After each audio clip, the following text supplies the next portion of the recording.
Bismillahirrahmanirrahim. Assalamu alaikum wa rahmatullahi wa barakatuhu. Aujourd'hui, nous allons commencer par le premier cours d'immunologie. C'est un cours concernant l'introduction à l'immunologie et je tiens une grande importance à ce cours-là parce que c'est un cours qui décrit d'une façon générale le système immunitaire et le fonctionnement du système immunitaire. C'est un cours qui est très important pour comprendre les prochains cours, Inch'Allah. Donc, le système immunitaire, c'est le système de défense de l'organisme. Donc, et là, on peut imaginer l'organisme comme étant un état. Donc, si on considère l'organisme comme un état, pour chaque état qui veut exister, doit établir des relations. Donc, on a des relations d'amitié parce que c'est les états amis qui vont nous aider. Et le fait qu'on vit, on a des ennemis. L'organisme, pareil, il a des amis, il a des ennemis. Donc, je commence par les amis de l'organisme. Est-ce que l'organisme ou l'être humain peut subsister ou peut survivre sans eau, sans alimentation, sans oxygène? Donc, ce sont des éléments indispensables pour la vie de l'organisme. Et comme je vous ai dit, tout état donc, a des ennemis. Aussi, l'organisme a des ennemis et qui sont nombreux. Donc, les ennemis de l'organisme, ce sont les agresseurs. Un ennemi qui porte une nuisance à l'organisme. Donc, l'ennemi qui porte atteinte à l'état ou à l'organisme. Et là, on a plusieurs agresseurs. On a des agresseurs endogènes, comme les ennemis d'État, les ennemis de l'intérieur, c'est bien les terroristes. Pour l'organisme aussi, c'est bien les cellules cancéreuses. Les cellules cancéreuses sont les ennemis endogènes du système de l'organisme. Et aussi, on a les ennemis exogènes. Et quand je parle des ennemis exogènes, ce sont les agresseurs. On a plusieurs types d'agresseurs. On a des agresseurs biologiques, comme les micro-organismes, des virus, des parasites, des champignons, des bactéries. On a des agresseurs physiques, comme les coups de blessure, comme le feu, sont des agresseurs physiques. Comme aussi, on a des agresseurs chimiques. Donc, les substances chimiques qui agressent l'organisme, les acides qui agressent l'organisme, les bases qui agressent l'organisme. Donc, les substances chimiques nuisibles. Donc, l'acide, voilà. Donc, il y a des substances, voilà, qui sont, par exemple, l'arsenic. Donc, il y a les métaux lourds, voilà, qui portent atteinte à l'organisme. Et tout ça, ce sont des ennemis de l'organisme. Et pour que l'organisme soit fort, donc il doit se défendre comme une armée. Donc, quand on part d'un état fort, quand il a une armée forte. Donc, la force de l'état est estimée par rapport à la force de son système de défense qui est l'armée. Pareil pour l'organisme. Donc, pour avoir un organisme fort, il faut qu'il y ait aussi un système de défense fort qui est le système immunitaire.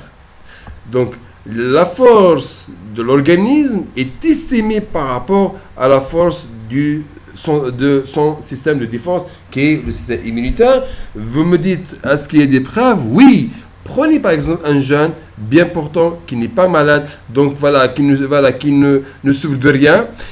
Voilà, et après, il va attraper le virus du sida qui va détruire son système immunitaire parce qu'il détruit la cellule principale de l'organisme.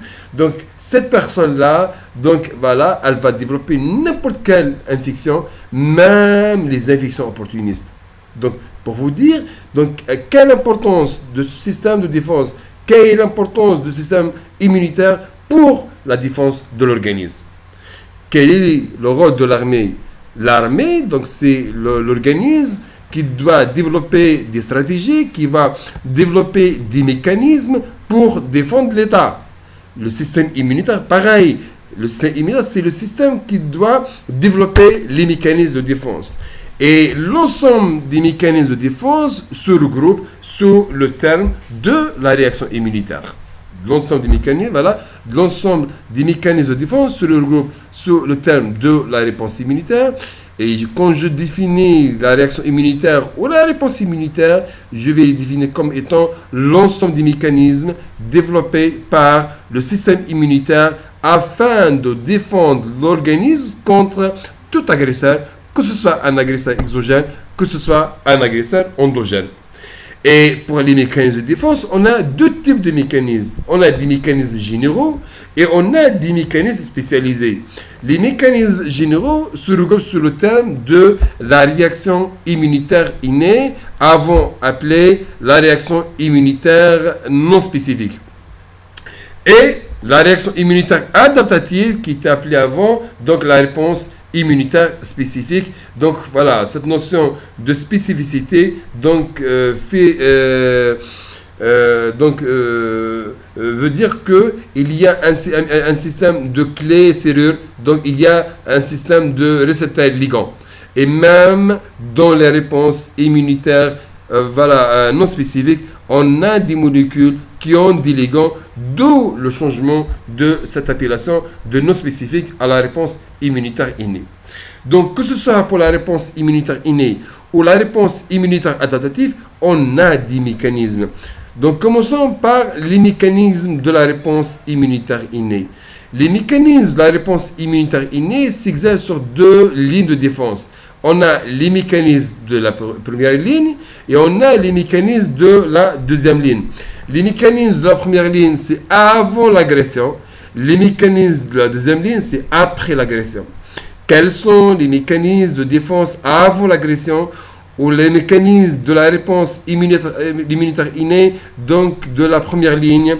Donc le premier mécanisme, c'est l'étanchéité de la barrière cutanée et la barrière des muqueuses. Donc on a les deux barrières, la barrière cutanée ou la barrière cutanée-muqueuse. Donc on a après 2 mètres carrés de peau et on a après 400 mètres carrés de muqueuse.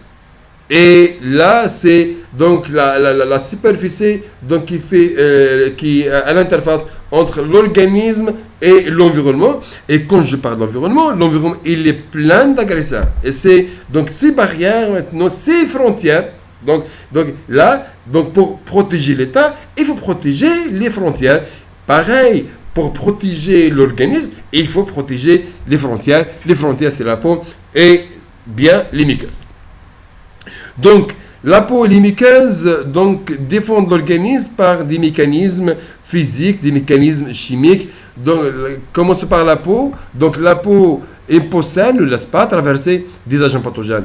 En plus de ces mécanismes physiques ou l'étanchéité cutanée, on a d'autres mécanismes qui renforcent la défense de la peau. C'est les sécrétions sébacées, c'est les sécrétions sidéripales, c'est la libération, ce qu'on appelle des substances ou des molécules antimicrobiennes. Voilà. Donc il y a des substances antimicrobiennes qui sont libérées par les cellules qui se trouvent au niveau de la peau pour lutter contre le développement des agents pathogènes. Je vous donne un exemple. On ne trouvera jamais des Escherichia coli sur la peau. Pourquoi? Parce que les cellules cutanées produisent la psoriasine et la psoriasine détruit donc le E. coli. En plus, de la barrière cutanée, je vous ai dit, il y a la barrière des muqueuses. Et la barrière des muqueuses, en plus, je vous ai dit de l'étanchéité des muqueuses, mais les muqueuses sont plus fragiles que la peau. Et la superficie des muqueuses, elle est beaucoup plus importante. Ça veut dire, donc, l'échange, le contact avec le milieu externe aussi, il est important. Donc, comme cette barrière des muqueuses, elle est un peu fragile, elle est dotée d'autres, elle est renforcée par d'autres mécanismes de défense, comme la sécrétion de toutes les sécrétions des glandes exocrines se versent donc au niveau des muqueuses. En plus, les mouvements ciliés. En plus, on a les mucus. Donc voilà, donc le mucus voilà, qui entoure voilà, les agents pathogènes pour les chasser. On a, je vous ai dit, les sécrétions lacrymales, salivaires, digestives, gastriques. Donc en plus, on a le flux urinaire, on a les larmes. Il y a plus de sécrétions, plus de liquide pour renforcer cette barrière des muqueuses. En plus aussi, il y a la flore bactérienne ou le microbiote. Donc la flore bactérienne, donc ce sont des bactéries commensales et que ces bactéries constituent un équilibre voilà, écologique entre elles et qui sont très bénéfiques pour l'organisme. Attention pour la flore bactérienne. La flore bactérienne responsable de la défense. Pourquoi ? Parce que donc elle est responsable de la maturation du système immunitaire au niveau de Malte, parce qu'il y a au niveau des muqueuses on a ce qu'on appelle on appelle un tissu lymphoïde associé aux muqueuses. Au niveau des muqueuses, on a un système immunitaire et pour que ce système immunitaire soit développé, donc il faut qu'il y ait l'intervention de la flore bactérienne. La flore bactérienne joue un rôle dans la digestion, la flore bactérienne joue un rôle dans la libération des toxines, donc contre les bactéries pathogènes. La flore bactérienne produit des vitamines, donc les vitamines B, la vitamine K. Donc on a plusieurs vitamines qui sont produites par la flore bactérienne. La flore bactérienne permet aussi le développement des vírosités intestinales. Donc dans certaines maladies, quand on a une atrophie, la perte de ces vírosités, on aura une anomalie d'absorption. Donc, et la flore bactérienne, elle est responsable de la maturation et de la formation de ces vírosités. Pour vous dire quel est le rôle voilà, de cette flore bactérienne et l'intérêt voilà, que cette flore bactérienne apporte pour l'organisme. Donc ça, c'est les mécanismes de la première ligne. Ce sont des mécanismes avant l'agression. C'est comme on veut se protéger, on doit protéger nos frontières et c'est que l'armée qui doit placer des éléments de protection comme les GGF. Donc elle doit par exemple mettre des fils électrifiés au niveau des frontières, placer par exemple des mines. Mais ça avant toute agression, parce que l'armée doit protéger les frontières. Aussi, le système immunitaire protège les frontières. Et là, on parle des mécanismes de la première ligne. Et on a les mécanismes de la deuxième ligne. Les mécanismes de la deuxième ligne, c'est-à-dire après l'agression, une fois que l'agresseur arrive à franchir les frontières, là, il faut développer des mécanismes généraux et l'ensemble des mécanismes développés juste après l'agression se regroupent sur le terme de la réaction inflammatoire. Ça veut dire quoi, la réaction inflammatoire ? Quand on a une agression, la première cellule qui va intervenir, c'est bien les macrophages. Parce que les macrophages, ce sont les cellules Junedi du système immunitaire et qui se trouvent au niveau des tissus. Dans tous les tissus, on a les sentinelles. On a les cellules Junedi et une fois que l'agresseur arrive à franchir les frontières, donc le premier qui va intervenir, c'est bien ces cellules Junedi qui sont les macrophages. Les macrophages, une fois qu'ils interviennent, ils vont libérer des médiateurs inflammatoires. Ces médiateurs inflammatoires vont agir sur les parois vasculaires. Quel est l'objectif ? Parce qu'on a besoin de renfort. On a besoin d'autres militaires. Mais les militaires et le renfort militaire pour le système immunitaire se localisent ou se trouvent au niveau des vaisseaux, au niveau de la circulation sanguine. Il faut agir sur la paroi vasculaire pour qu'il y ait une vasodilatation, pour qu'il y ait une expédition de certaines molécules sur la paroi vasculaire, pour que les cellules immunitaires qui se trouvent au niveau de sang peuvent s'attacher à la paroi vasculaire. Et après conséquent, donc il y aura le passage donc vers le site inflammé ou le site agressé. Et là, on parle de la diapidase. En plus, le fait qu'on a une vasodilatation, il y aura le passage des protéines qui se trouvent au niveau du sol, les protéines plasmatiques, y compris le complément. Donc il y aura une réaction immunitaire, mais cette réaction immunitaire, elle n'est pas spécifique. La réaction immunitaire, elle n'est pas spécifique. C'est une réaction immunitaire qui fait intervenir donc les cellules qui agissent d'une façon générale et de la même manière contre n'importe quel agresseur. Donc, l'ensemble de ces mécanismes se regroupent sur le terme de la réaction inflammatoire. Ce que vous avez fait en terminale, l'iltihab al-mana'i. L'iltihab al-mana'i, ça veut dire que juste après l'agression, donc on aura le développement de plusieurs mécanismes dont l'objectif de recruter les éléments du système immunitaire non spécifiques, les éléments de protéiques et les éléments cellulaires dans l'objectif d'éliminer l'agresseur. Mais, des fois, la réaction inflammatoire ou ces mécanismes généraux arrivent à éliminer l'agresseur. Parce que la réaction inflammatoire, c'est une réaction immunitaire. La réaction inflammatoire, c'est une réaction immunitaire. 1. 2. Ce n'est pas tout le temps que la réaction inflammatoire arrive à éliminer l'agresseur. Et dans ce cas-là, qu'est-ce qu'on doit faire? Dans ce cas-là, on est obligé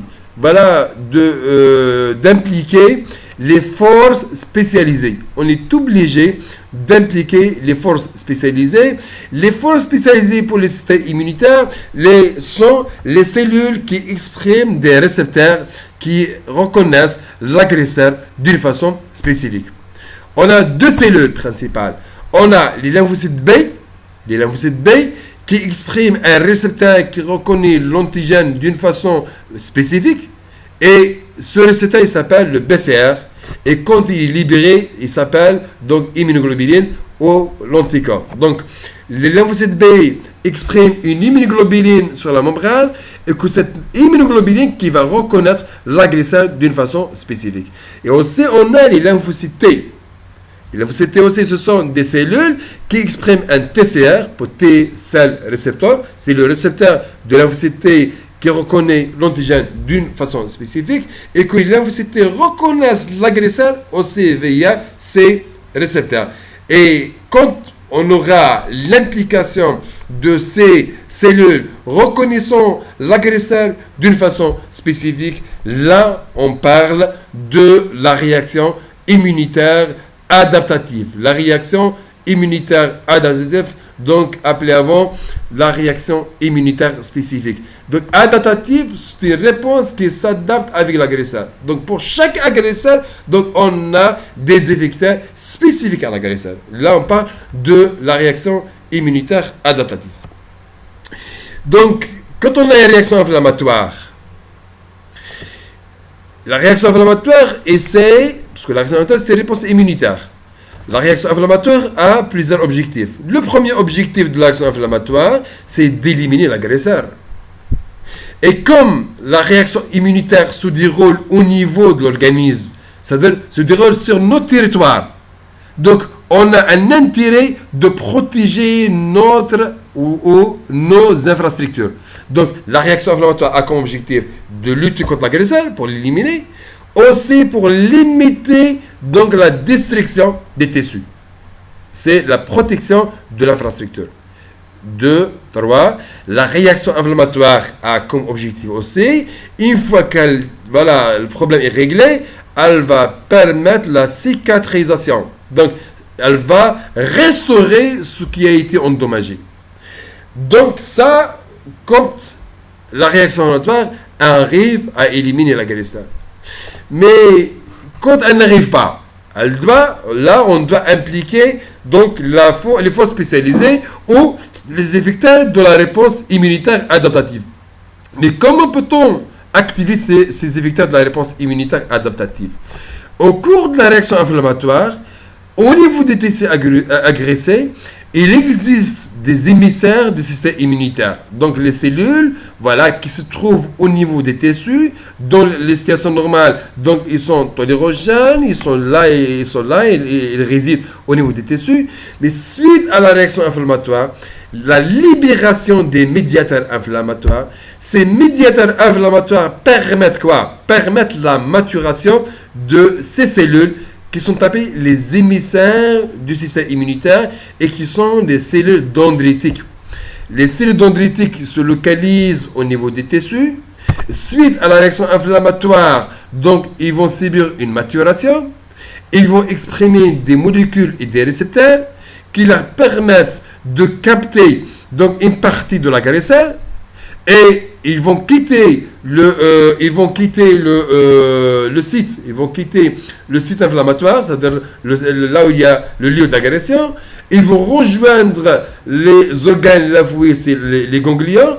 Ils vont présenter la partie de l'agresseur au lymphocyte T, CD4+, et que le lymphocyte T, CD4+, c'est l'état-major. L'état-major du système immunitaire, c'est bien le lymphocyte T, CD4+.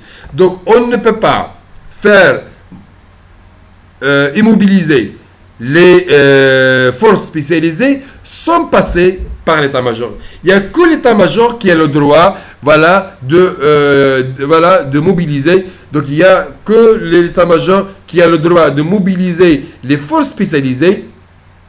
Donc, l'état-major, c'est lymphocyte CD4+, pour activer ou pour développer une réponse immunitaire adaptative. Il faut qu'il y ait la présentation d'une partie de l'agresseur où lymphocyte T, CD4+, c'est l'état-major, et que l'état-major qui va prendre la décision quel type de réaction immunitaire va développer. C'est l'état-major qui va prendre décision. Est-ce qu'il envoie les parachutistes? Est-ce qu'il envoie les aviateurs? Est-ce qu'il envoie la marine? Donc, on a des forces spécialisées et que chaque force spécialisée, donc, elle est impliquée selon les circonstances.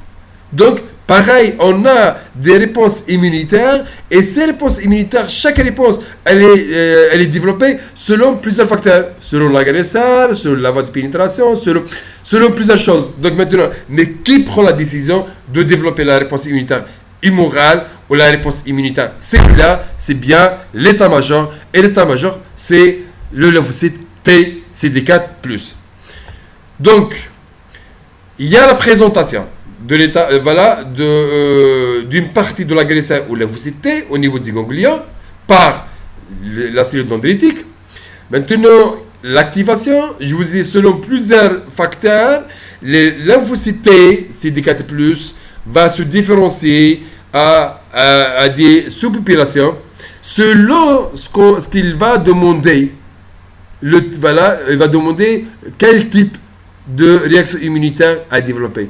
Si l'état-major du CD4+ se différencie en THA, ça veut dire qu'il va développer une réponse immunitaire cellulaire.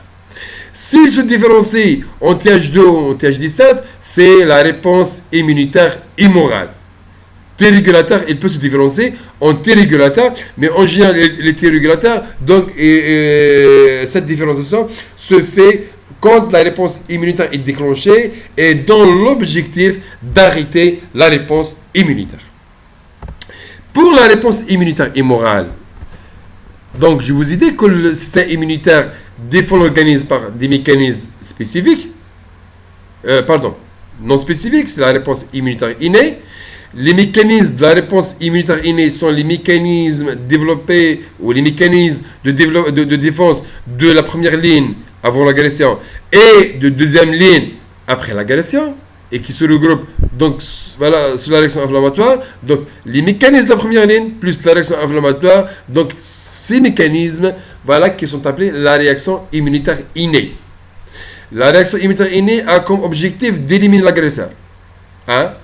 De limiter le foyer inflammatoire pour protéger l'infrastructure, de restaurer ce qui a été endommagé à la fin, et aussi de permettre la maturation des cellules dendritiques qui vont présenter l'antigène au lymphocyte T au niveau du ganglion, et maintenant le lymphocyte T, selon l'agresseur et selon d'autres choses, donc va décider quel type de réaction immunitaire qu'il va développer. Donc, soit la réponse immorale, soit la réponse immunitaire cellulaire. Quand il s'agit, par exemple, d'une bactérie pyogène, ou quand il s'agit, par exemple, donc, un agresseur, une molécule, par exemple, une toxine bactérienne, dans cette situation, on va développer une réponse immunitaire immorale. Une réponse immunitaire immorale. Donc, comment pourquoi elle est immorale? Parce qu'elle va induire la production des effecteurs immunitaires solubles qui sont des anticorps et que ces anticorps qui sont responsables de se fixer sur l'agresseur et d'éliminer l'agresseur. Le premier contact, toujours, c'est la présence de l'antigène ou lymphocyte T. Lymphocyte T qui va prendre décision, de développer la réponse immunitaire et morale. L'agresseur aussi, il va activer donc le lymphocyte B directement via le BCR. L'intervention de lymphocyte T via les cytokines, parce que selon le type de la surpopulation de lymphocyte T, il y aura les types de cytokines libérées. Donc, et pour activer un lymphocyte B, il nous faut une activation via le BCR, c'est-à-dire le récepteur qui va reconnaître l'agresseur, et il nous faut aussi l'ordre de lymphocyte T, ce sont les cytokines libérées. Donc, ça, c'est le premier contact. Et là, ça va donner toujours des immunoglobulines. Et après un deuxième contact, ou troisième contact, donc la réponse, elle sera beaucoup plus importante. L'essentiel, que le développement de la réponse immunitaire et morale en général dépend de lymphocyte T. C'est les lymphocytes T qui sont responsables et c'est les lymphocytes T qui vont donner l'ordre aux lymphocytes B de produire des immunoglobulines ou des anticorps ou des récepteurs qui reconnaissent spécifiquement l'agresseur. Ça, c'est la réponse immorale. La réponse cellulaire. Pour la réponse cellulaire, on a deux types de réponses cellulaires. On a ce qu'on appelle la réponse immunitaire cellulaire macrophagique et la réponse immunitaire cellulaire cytotoxique. Ça veut dire quoi? Donc, dans le cas, parce que pour les agents pathogènes, on a deux types d'agents pathogènes. Donc, on a les agents pathogènes pyogènes, quand on a une agression, quand on a une infection, et on aura la formation de pus. Ces agents pathogènes se développent au niveau des tissus. Mais quand on n'a pas de formation de pus, les agents pathogènes se développent dans la cellule immunitaire, dans les cellules macrophagiques, c'est-à-dire dans les macrophages en général. Donc, ça veut dire quoi? Je prends le cas par exemple de l'agent de la tuberculose. L'agent, le BK, donc c'est une bactérie. L'agent de la tuberculose s'appelle le Mycobacterium tuberculosis, qui est responsable de la tuberculose. Donc, pour malade seul ou la tuberculose, on a une bactérie, mais cette bactérie, elle ne va pas se développer au niveau des tissus, mais elle se développe dans la cellule qui les phagocyte. Après la captation par la cellule phagocytaire, par le sel Jundi, donc elle va trouver des mécanismes pour échapper à la destruction, et elle va se développer dans le macrophage. Dans ce cas-là, il n'y aura pas de formation de pus, parce que le pus il est formé suite à la destruction des cellules qui sont appelées les polynucléaires. Mais dans le BK, il n'y a pas de polynucléaires, c'est bien les macrophages. Les macrophages n'arrivent pas à éliminer l'agent pathogène, et il faut recruter d'autres macrophages, premier macrophage, deuxième, troisième, jusqu'à on aura la formation qu'on appelle d'un granulome. C'est l'assemblage de plusieurs cellules, mais à chaque fois que ces macrophages phagocytent, la bactérie se développe dans le macrophage. Il y aura le développement de la réaction inflammatoire, donc il y a des cellules dendritées qui vont présenter l'antigène au niveau du ganglion, l'activation de lymphocyte T. Le lymphocyte T maintenant, il va se transformer en TH1. Pourquoi? Parce que le TH1 libère des cytokines qui activent d'une façon très importante le macrophage. Et cette cytokine s'appelle interféron gamma. Interféron gamma. L'interféron gamma s'appelle aussi donc le macrophage activating factor. C'est un facteur qui active d'une façon très importante le macrophage. Si vous prenez par exemple deux macrophages, un macrophage qui est activé par l'interféron gamma et l'autre qui n'est pas activé par l'interféron gamma, le macrophage activé par l'interféron gamma il est 1000 fois plus actif que le macrophage qui n'est pas activé par l'interféron gamma. Maintenant, donc, il y a la présentation de l'antigène au niveau du ganglion. L'activation de lymphocyte T. Le lymphocyte T se transforme en TH1. Les TH1 ils vont être recruter au niveau de sites inflammatoires, ils vont libérer l'interféron gamma, l'interféron gamma va activer le macrophage, et que le macrophage qui était au début incapable d'éliminer l'agent de la tuberculose, maintenant il va le faire. Pourquoi? Parce que sous l'effet de l'interféron, il va produire une quantité importante des substances toxiques pour la bactérie et il arrive à éliminer les bactéries. Donc cette réaction immunitaire implique des TH1, c'est-à-dire des lymphocytes T spécifiques. Mais quelle est la cellule qui est responsable de l'élimination? C'est le macrophage. Parce que lymphocyte T ne peut pas phagocyter. Lymphocyte T libère dans l'ordre. Donc libère les cytokines et que ces cytokines ont aidé le macrophage pour que le macrophage puisse éliminer et dégrader l'agent pathogène. Cette réaction immunitaire s'appelle la réaction immunitaire cellulaire adaptative macrophagique, parce que c'est les macrophages qui interviennent en premier lieu et les macrophages qui est responsable de la dégradation de ces agents pathogènes. On a un deuxième type de réaction immunitaire cellulaire qui s'appelle la réaction immunitaire cellulaire cytotoxique. Cytotoxique, ça veut dire quoi? Ça veut dire qu'il y a la destruction cellulaire. Mais quand est-ce qu'on le voit? La destruction cellulaire, on le voit quand on a une cellule modifiée. Donnez-moi un exemple. Les cellules modifiées, donc le cas des tumeurs. On a une cellule, cette cellule va devenir une cellule cancéreuse. Cette cellule cancéreuse, elle va proliférer d'une façon anarchique, qui porte un danger pour l'organisme. Donc, le système immunitaire qui est responsable donc, d'élimination des agresseurs, que ce soit endogènes, que ce soit exogènes. Et dans ce cas-là, qu'est-ce qu'elle va faire? Dans ce cas-là, le système immunitaire doit éliminer les cellules cancéreuses. Ou dans le cas des infections virales. Parce que le virus, donc, il doit pénétrer dans une cellule cible ou dans une cellule hôte pour qu'il puisse se développer. Chaque virus a une cellule hôte, qui est indispensable pour sa reproduction. Maintenant, on a des cellules infectées par les virus. Et pour lutter contre ces cellules, il faut les détruire. Mais comment peut-on les détruire? Est-ce que les macrophages peuvent phagocyter des cellules? Non. Là, il nous faut des mécanismes de destruction. Et les mécanismes de destruction spécifiques ou des mécanismes de la réponse adaptative impliquent des lymphocytes T cytotoxiques. Dans ce cas-là, qu'est-ce qu'il devrait y avoir? Donc, on a une agression par un agent pathogène, par un virus, et on a des cellules modifiées, des cellules infectées par les virus. On a un cancer. Dans ce cas-là, d'abord, il faut qu'il y ait une lésion, parce qu'il faut qu'il y ait une destruction des cellules. Donc, on aura une nécrose, on aura le développement d'une réaction inflammatoire.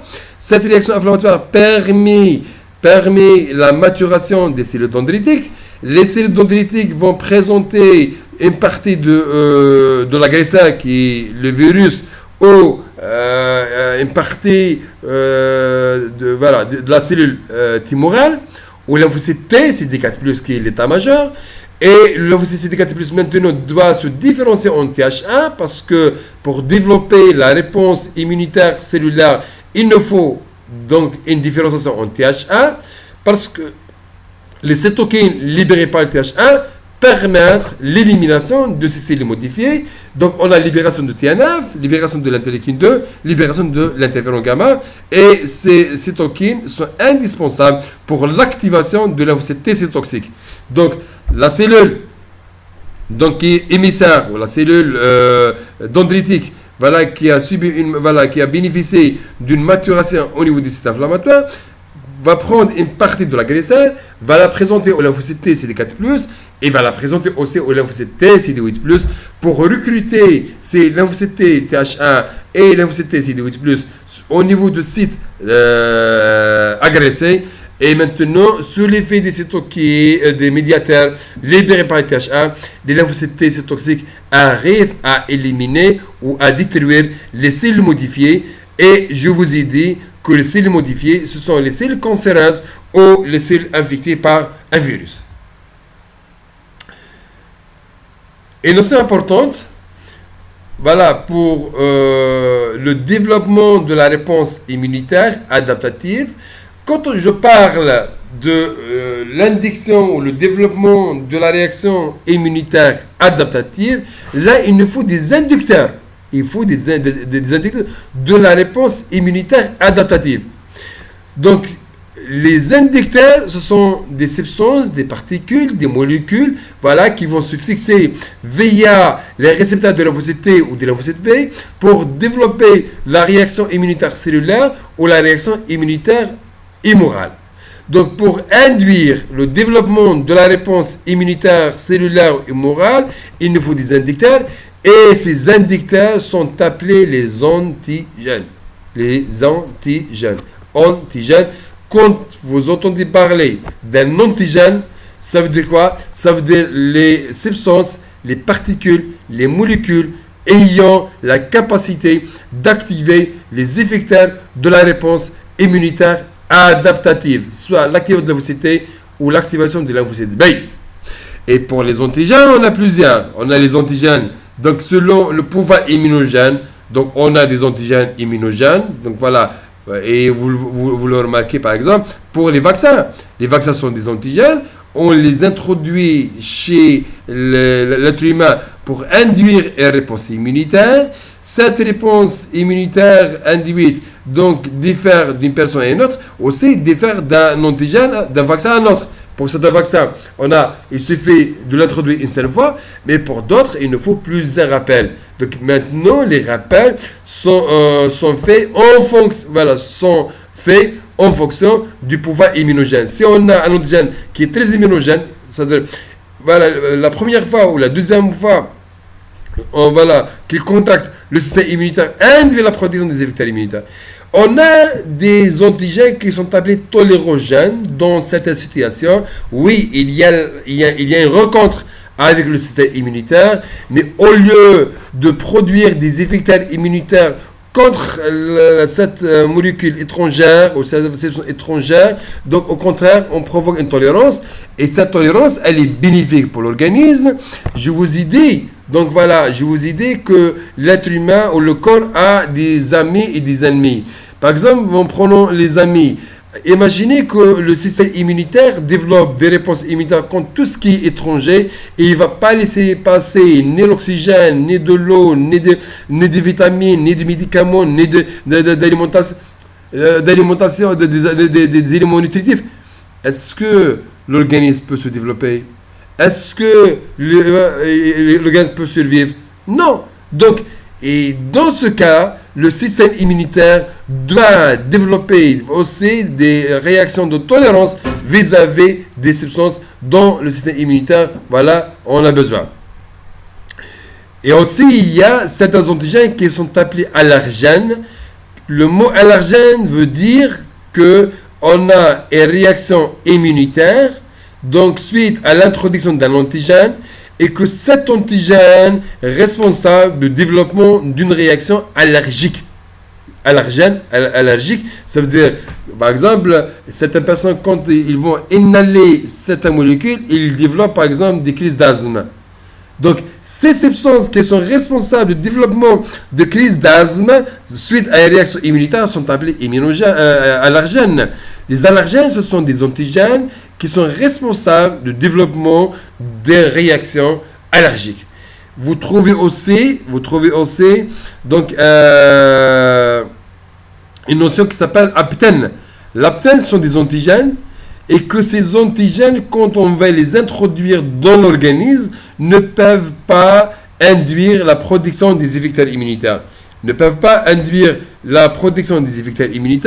Par contre, si on va les fixer sur une protéine, s'appelle une protéine porteuse, en anglais carrière, donc cette molécule peut induire le développement de la réaction inflammatoire, la réaction immunitaire. Mais si cette molécule, l'aptène, donc se trouve en contact avec des anticorps spécifiques, oui, donc l'aptène peut réagir avec cet anticorps.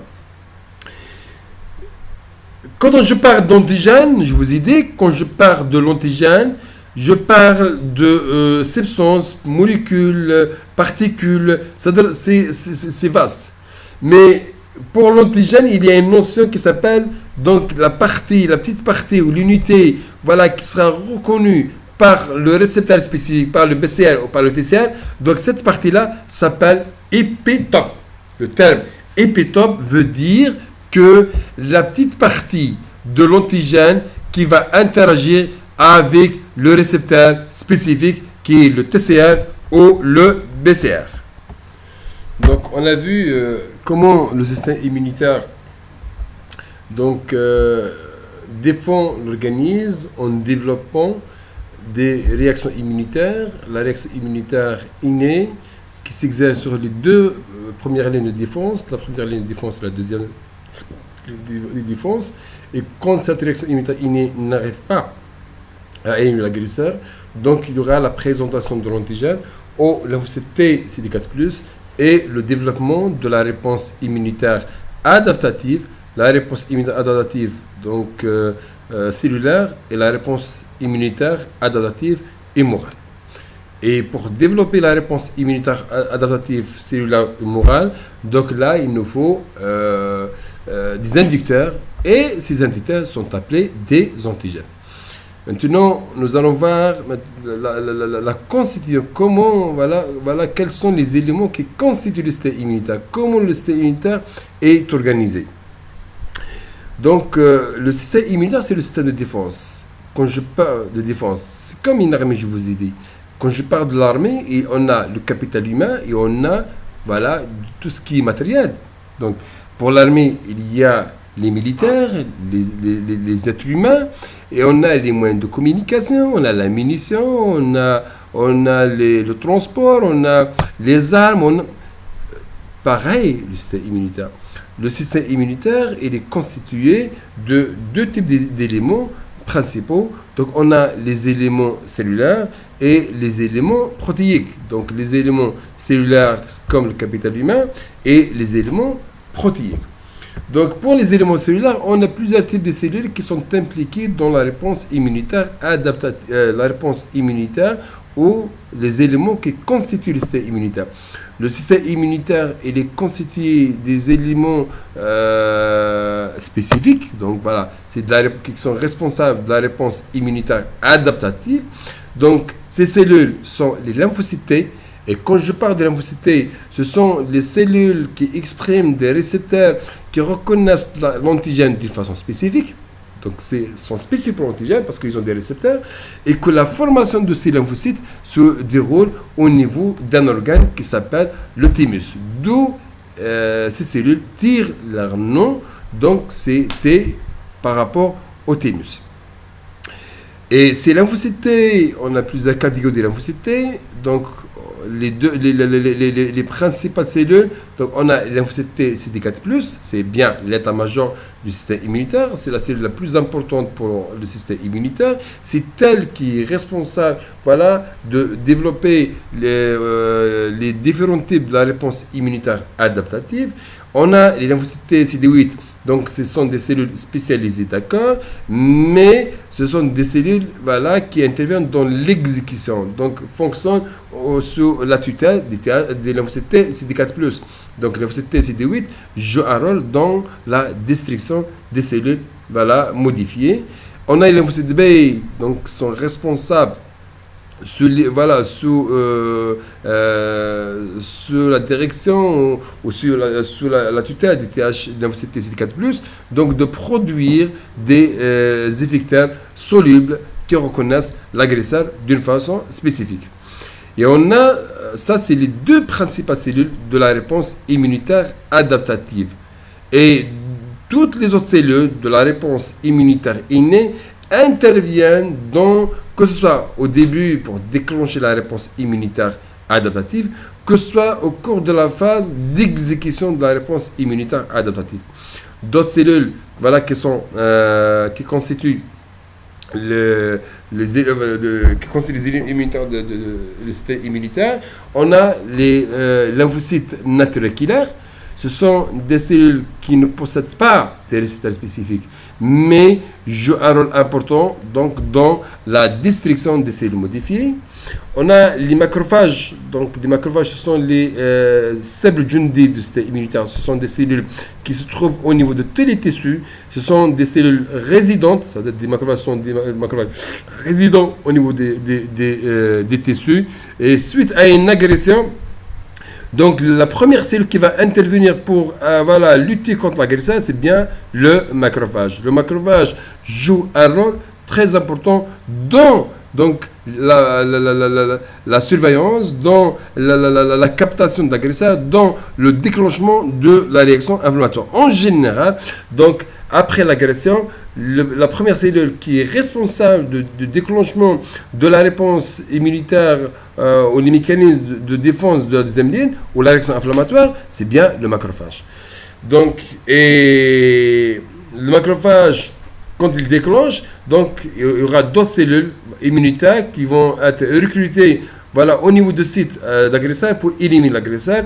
Donc on a plusieurs. Les polynucléaires neutrophiles, donc ce sont les cellules qui interviennent, les premières cellules qui vont intervenir après une agression, c'est-à-dire les premières cellules qui sont recrutées à partir de la circulation sanguine au niveau du site inflammatoire, c'est bien les polynucléaires neutrophiles suite à n'importe quelle agression. Quand il s'agit d'une infection pyogène, donc ces cellules commencent à être recrutées et quand ils sont détruites, c'est elles qui se transforment en pus.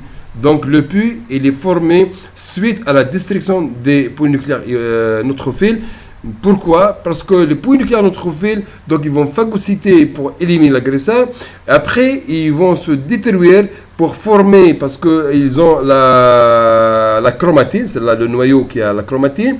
La chromatine, elle va absorber des enzymes protéolytiques, et en formant un filet, donc un filet de la chromatine, ce qu'on appelle un net. Donc un net, c'est comme un filet. Sur le filet, on a les enzymes protéolytiques et va s'entourer des agents pathogènes pour détruire les agents pathogènes. Ça veut dire que les polynucléaires neutrophiles continuent à détruire les agents pathogènes même après leur mort.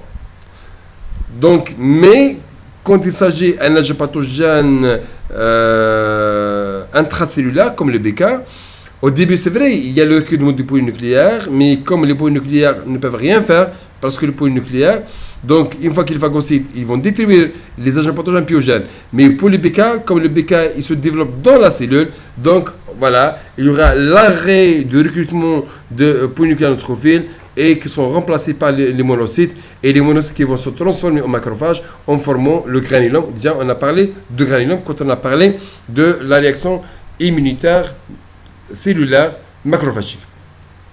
Aussi, on a les polynucléaires eosinophiles. Les polynucléaires eosinophiles jouent un rôle important, surtout dans la lutte contre les agents pathogènes ou les agents pathogènes multicellulaires comme les aliments. Quand vous avez des parasites multicellulaires, les parasites multicellulaires ne seront jamais phagocytés parce qu'une cellule ne peut pas phagocyter, par exemple, un ver, mais pour lutter contre ces vers, par exemple, parasitaires, et là, il faut l'intervention des polynucléaires eosinophiles qui sont responsables de la destruction. On a aussi les polynucléaires basophiles qui constituent une source des médiateurs inflammatoires pour développer la réaction inflammatoire. On a les mastocytes, aussi jouent un rôle important dans le développement de la réaction inflammatoire et dans la lutte contre pas mal d'agresseurs. On a les plaquettes aussi. Les plaquettes maintenant sont considérées comme étant des cellules immunitaires. On a les cellules dendritiques. Je vous ai dit que les cellules dendritiques, après le développement de la réaction inflammatoire, ils vont subir une maturation, ce qui va leur permettre de prendre une partie de l'agresseur et d'aller au niveau des ganglions pour présenter une partie de cet agresseur aux lymphocytes pour déclencher la réaction immunitaire adaptative. Donc ça, c'est les éléments cellulaires.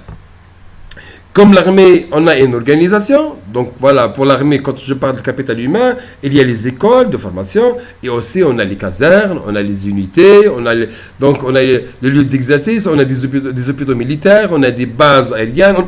Donc ça veut dire qu'il y a une organisation. Pour le système immunitaire, il est bien organisé. Le système immunitaire, il est organisé donc en organes et en tissus. Et pareil, on a des organes de formation qui constituent l'école et on a des organes donc d'exercice. Donc les organes de formation, donc ce sont les organes lymphoïdes primaires. Les organes lymphoïdes primaires, ce sont les écoles qui sont responsables de la formation des cellules immunitaires. Là, on a deux écoles. La première école, c'est le thymus. Et le thymus, il est responsable de la formation des officiers supérieurs, c'est la formation des lymphocytes T, c'est l'état-major. Donc, la localisation de cet organe, c'est au niveau du médiastin. Il est bien protégé. Donc, les organes lymphocytes primaires se trouvent des endroits privilégiés et protégés contre les agresseurs. Ne se localisent pas donc dans les zones où il y a des zones de danger, par exemple dans les voies de la pénétration d'agresseurs. Ce n'est pas au niveau de la peau ou par exemple au niveau des muqueuses. Donc le médiastin, il se trouve, donc le thymus, il se localise au niveau du médiastin, donc la cage thoracique protégée par les muscles, par l'os, par la peau, donc c'est un endroit privilégié. Le deuxième organe primaire, c'est la moelle osseuse. Vous voyez, la moelle osseuse, donc c'est au niveau de l'os. Voilà, de l'os, il est protégé par aussi les muscles, protégé par la peau. Donc aussi, l'os et la moelle osseuse, elle est protégée, contre les agresseurs. C'est un lieu de formation des cellules immunitaires. Et on a les organes secondaires. Les organes secondaires, c'est là où il y aura l'exercice. Donc, les militaires, après la formation, ils vont être répartis sur les unités, sur les bataillons, sur les aéroports militaires, sur les ports militaires, sur les bases aériennes, sur les bases navales. Voilà. Pour le système immunitaire aussi, on a des ganglions. Et les ganglions, il y a des aires ganglionnaires qui sont répartis au niveau tout le corps, donc et qui sont responsables du drainage des agresseurs.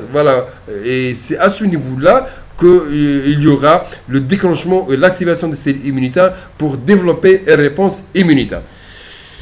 Il y a ça, on a les ganglions, on a la rate aussi, c'est un organe lymphosecondaire. Si on a un agresseur, ou une bactérie, ou un virus, ou un agent pathogène qui passe dans le sang, donc il sera capté, il sera présenté aux cellules immunitaires au niveau de la rate.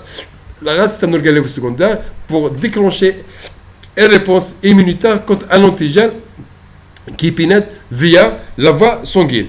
Et aussi, on a un autre tissu lymphoïde, plus ou moins organisé, c'est au niveau des muqueuses. Là où il y a des muqueuses, on a des structures lymphoïdes, certains qui sont bien organisés, dans l'objectif de développer une réponse immunitaire contre un agent pathogène qui pénètre via les muqueuses. Donc on a le tissu lymphoïde associé par exemple aux grêles, le tissu lymphoïde associé aux bronches, donc il y a le tissu lymphoïde associé par exemple à la muqueuse vaginale. Donc là, il y a des muqueuses, on a des structures lymphoïdes, et ces structures lymphoïdes donc, constituent le lieu où il y aura le déclenchement de la réponse immunitaire dans l'objectif de développer une réponse pour lutter contre les agresseurs. Là, c'est l'organisation. Ça concerne l'organisation, donc quand on parle des cellules immunitaires, et aussi on a des éléments protéiques, comme l'armée, je vous dis, il y a le capital humain, et on a les moyens, ce qu'on appelle les moyens généraux. Quand je parle des moyens généraux, donc c'est les moyens de transport, c'est les moyens de communication, c'est la munition. Pareil, pour le système immunitaire, on a des éléments protéiques. Pour les éléments protéiques, on a plusieurs. Donc, on a les immunoglobulines, le complément, les cytokines, les enzymes protéolytiques. Par exemple, pour les immunoglobulines, quand je parle d'une immunoglobuline, c'est une définition qui est structurale. Donc, immunoglobuline, ça veut dire quoi? Ça veut dire qu'on a une glycoprotéine. Et cette glycoprotéine, elle est formée de 4 chaînes. 2 chaînes lourdes qui sont identiques, des chaînes légères qui sont identiques, c'est-à-dire les deux chaînes sont identiques, les deux chaînes lourdes sont identiques. Il y a l'assemblage donc des chaînes légères avec les chaînes lourdes en formant deux sites. Donc voilà ce qui engendre les deux sites voilà, sur lesquels il vient se fixer l'antigène. Donc chaque site il s'appelle le paratope. Le paratope, c'est la combinaison de la partie variable de la chaîne légère avec la partie variable de la chaîne lourde. L'immunoglobine est formée de 4 chaînes. Deux chaînes lourdes, deux chaînes légères. La chaîne lourde, elle est formée d'une partie constante, une partie variable. La chaîne légère, une partie constante, la partie variable. Les deux parties variables de la chaîne lourde et de la chaîne légère s'associent pour former un site sur lequel il va se fixer donc l'antigène. Et ceci s'appelle le paratope. Donc, et quand voilà, cette immunoglobuline elle est produite suite à une activation par antigène, cette immunoglobuline donc, elle sera appelée anticorps. Quand je parle d'anticorps, c'est une définition fonctionnelle. Quand je parle d'immunoglobuline, c'est une définition structurale. Immunoglobuline, ce sont des glycoprotéines formées de 4 chaînes. 2 chaînes lourdes, 2 chaînes légères. Les chaînes légères ont des parties variables, parties constantes. Les chaînes lourdes, parties variables, parties constantes. Les parties variables de la chaîne légère et la partie variable de la chaîne lourde s'associent pour former un site sur lequel il va se fixer l'antigène. Et ceci s'appelle le paratope. Ça, c'est une définition qui est structurale. Mais quand cette immunoglobuline, elle se trouve soit fixée sur la lymphocyte B, constituant le BCR ou l'immunoglobulines de surface, ou sont libérés, donc voilà, quand ils sont produits par les plasmocytes. Mais quand ils sont voilà, produits suite à une activation, si on a un antigène qui active la lymphocyte B, et que la lymphocyte B va produire, donc va se diffuser en plasmocyte, et va sécréter, va libérer cette immunoglobuline donc peut reconnaître l'antigène voilà, qu'il a induit. Donc cette immunoglobuline s'appelle anticorps. L'anticorps, c'est l'immunoglobuline qui a la possibilité de reconnaître un antigène et de réagir avec cet antigène. Ça, c'est la première protéine. La deuxième protéine, c'est les protéines de la communication. Et la communication entre les cellules immunitaires se fait de deux manières. On a la communication à distance et on a la communication directe. C'est pareil, voilà, c'est pareil pour les personnes. Des fois, vous voulez communiquer avec une personne à distance en utilisant le téléphone, en utilisant le fax et l'Internet. C'est une communication à distance. Mais dans certaines situations, on est obligé. Donc, on n'a pas le droit de donner une information à distance parce que l'ennemi peut l'utiliser. Donc, et dans ce cas-là, la personne, elle doit se déplacer. Il faut qu'il y ait un contact direct. Aussi, la communication entre les cellules immunitaires et les cellules immunitaires et les cellules d'organisme. Pardon. Les cellules immunitaires entre les cellules immunitaires et les cellules d'organisme se fait de deux manières, soit à distance, soit par contact direct. À distance est assuré par des médiateurs, par des molécules qui sont appelées les cytokines. Cytokines, ce sont des substances solubles de façon moléculaire qui sont produites de nouveau, qui sont inductibles, donc voilà, et qui interviennent dans la communication entre les cellules. Voilà, c'est la communication entre les cellules. Donc ces substances agissent via des récepteurs spécifiques. Chaque cytokine agit via un récepteur spécifique pour la cytokine. Et que ces cytokines jouent un rôle important dans le développement de la réaction immunitaire, dans le développement de la réponse à la réaction inflammatoire, dans la lutte contre les bactéries, dans la lutte contre les cancers. Donc ce sont des molécules qui jouent un rôle très important dans la défense. Le deuxième moyen de communication, c'est la communication directe. Et la communication directe se fait via des molécules d'adhésion. Donc, il y a des molécules d'adhésion. Ça veut dire quoi, les molécules d'adhésion? Les molécules d'adhésion sont définies par leur fonction. Donc, ce sont des molécules qui assurent une adhésion entre les cellules immunitaires, ou entre les cellules immunitaires et les cellules d'organisme, ou entre les cellules immunitaires et la matrice extracellulaire. Donc, l'adhésion, elle est assurée entre les cellules immunitaires, entre les cellules immunitaires et les cellules d'organisme, et entre les cellules immunitaires et la matrice extracellulaire. Donc, cette adhésion, elle est sélective. Ça veut dire quoi? Des fois, on trouve un ligand qui a plusieurs récepteurs, Ou des fois, elle est spécifique. Voilà, spécifique. Des fois, on trouve par exemple, voilà, on dit tel molécule d'adhésion a comme récepteur tel molécule d'adhésion. Donc ça veut dire qu'il y a certaines spécificités. Par exemple, à la fin 1, elle est spécifique pour les CAM1 par exemple.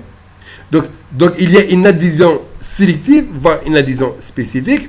Et ces molécules jouent un rôle dans l'adhésion, la fixation de la cellule entre les cellules immunitaires, entre les cellules immunitaires, les cellules d'organisme, entre les cellules immunitaires et la matrice extracellulaire. Sur les structures, on a 5 classes. On a les intégrines, on a les sélectines, on a les cadérines, on a la superfamille des immunoglobulines et on a les mucines.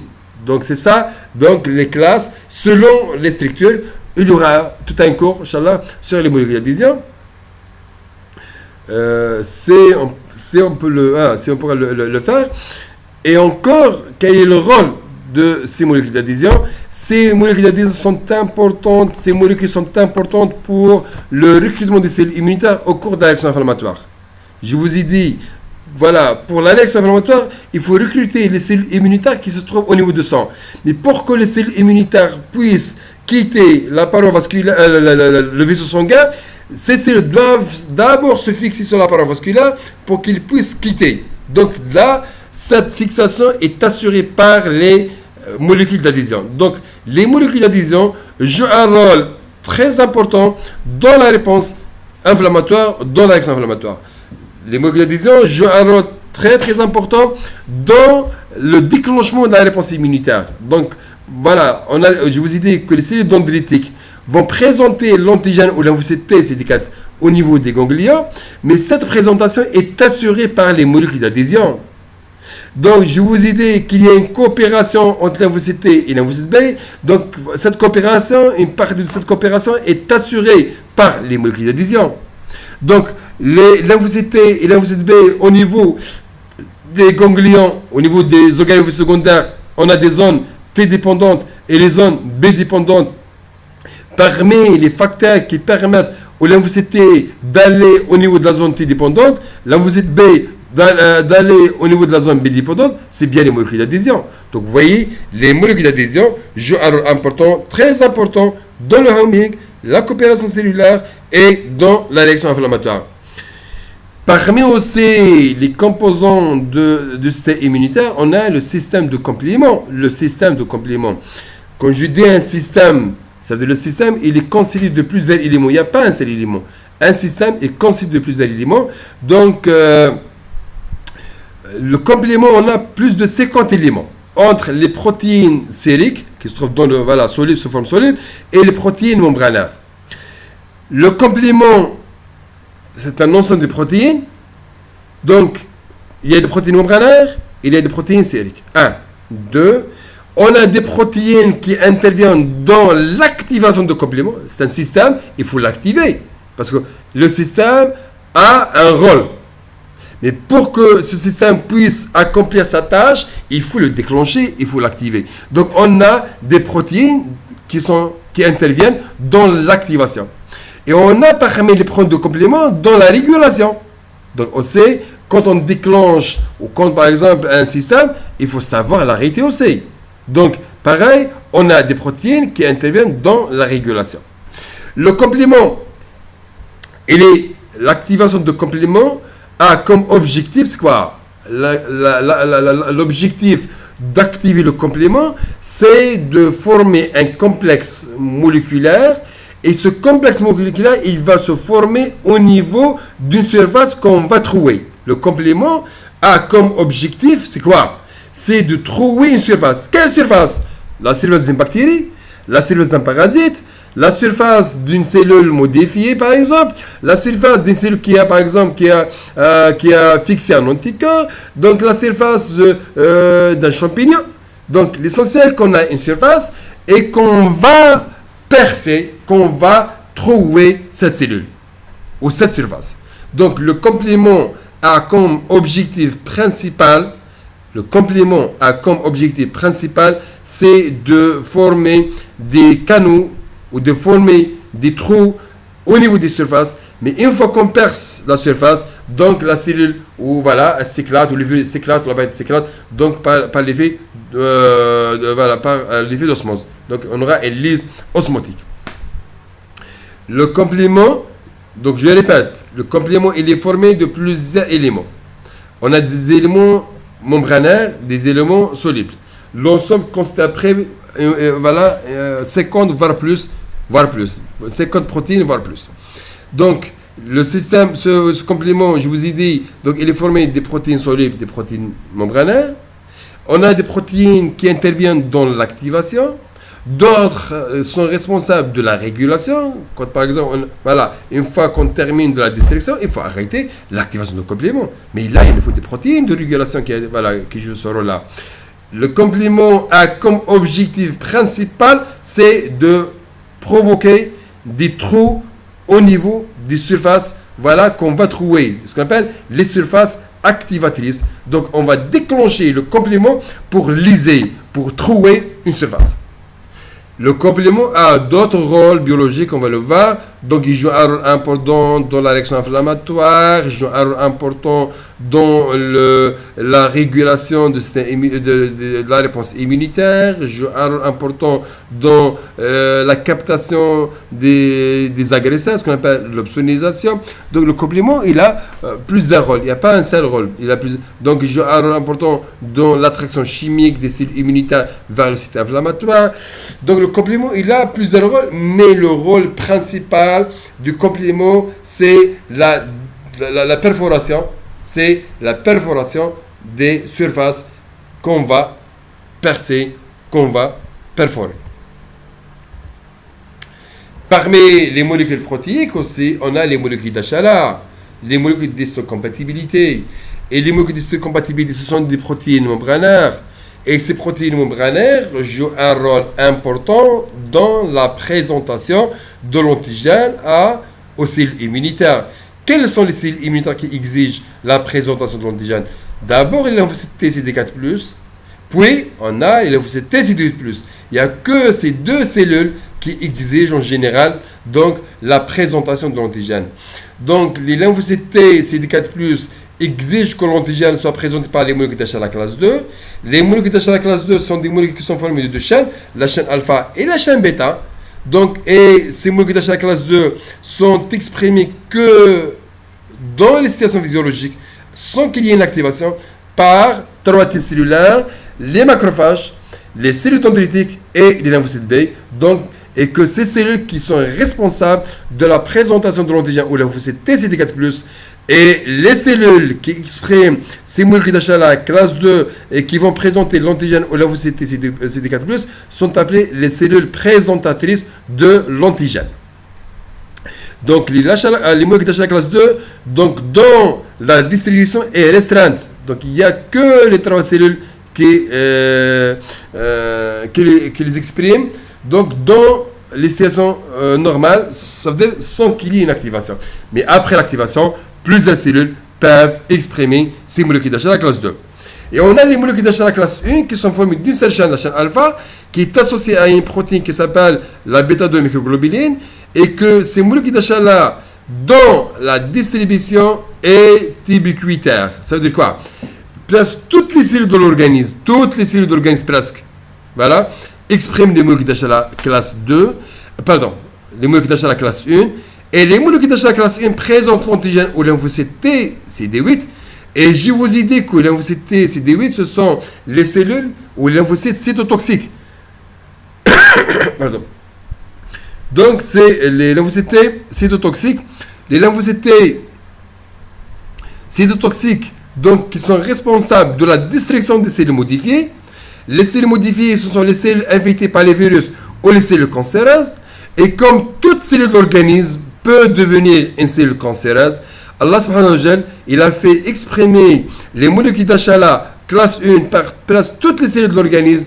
Quand cette cellule de l'organisme, elle va se transformer en une cellule qui est anormale, la cellule infectée par un virus ou une cellule cancéreuse, ces cellules vont présenter de l'antigène donc au lymphocyte CD8+, pour que ces lymphocytes CD8+ puissent dégrader ou éliminer ou détruire Donc, c'est cellules modifiées.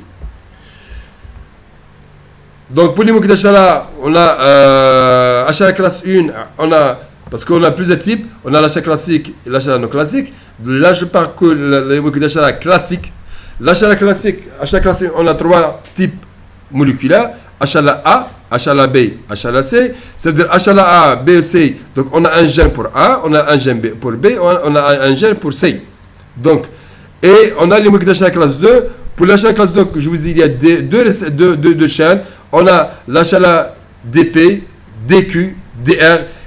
Et que chaque molécule ou chaque type il est formé de deux chaînes, la chaîne alpha et la chaîne bêta, et que chaque chaîne est codée par des gènes, des gènes, et que les gènes, tous les gènes d'achala, que ce soit achala classe 1 ou l'achala classe 2, se localisent sur le chromosome 6, sur le braqueur de chromosome 6. Donc, pour une personne, par exemple, mes cellules, si je prends par exemple mes lymphocytes B, mes lymphocytes B expriment donc une molécule d'achala A, une molécule d'achala B, une molécule d'achala C, une molécule d'achala DP, une molécule d'achala DQ, voilà, et au minimum, et des molécules d'achala DR. Je répète, parce que donc on n'a pas au minimum on a une seule.